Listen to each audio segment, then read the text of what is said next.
Hi, welcome to Educationleaves. In this video, I am going to discuss what is product life cycle, stages of the product life cycle, and example of the product life cycle. Let's start the video. If you look at any new or old appliance in your home, you will notice that the product is still in the market or it has discontinued by the manufacturer. That means you are experiencing different stages of the product life cycle.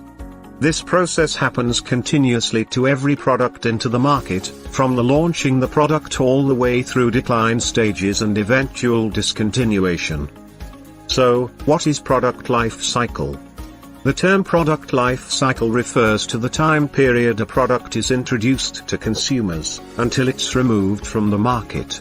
Some of the products may stay in a long maturity state. All products eventually phase out of the market due to several factors including saturation, increased competition, decreased demand and dropping sales. This concept is used by the management and marketing department of companies, as a factor in deciding when it is an appropriate time to increase advertising, reduce prices, expand to new markets, or redesign the packaging. Stages of the product life cycle. Now, look at the product life cycle diagram. Y-axis represents sales volume, and the x-axis represents time. There are 4 stages that are generally accepted in a product life cycle: 1. Introduction stage, 2. Growth stage, 3. Maturity stage, 4. Decline stage. Let's understand each stage separately. Introduction stage. After successfully developing a product, first stage is the introduction, where the product is being launched into the market. This stage basically includes a substantial investment in advertising and marketing, focused on making consumers aware of the product's features and its benefits. In the introduction stage, the company is first able to get a sense of how consumers respond to the product, if they like it or not, and how successful it may be. Growth stage. After successfully introducing the new product, a gradual rise in its sales curve can be seen.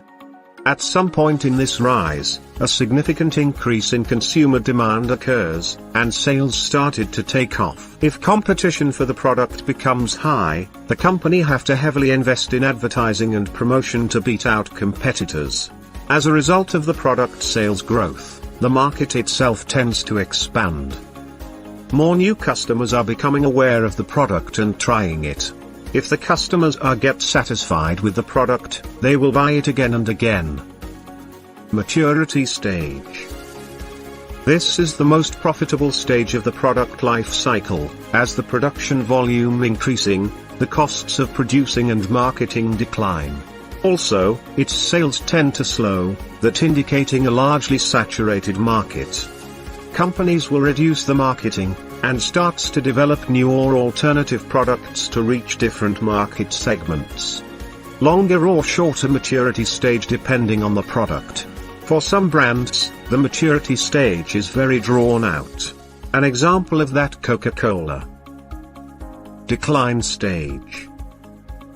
Although companies will hardly try to keep the product alive in the maturity stage as long as possible, the decline stage for every product is unavoidable because of the deletion of the product from the market.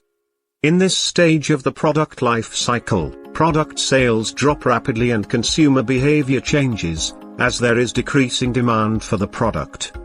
Eventually, the product will be discontinued from the market. Let's see an example of the product life cycle.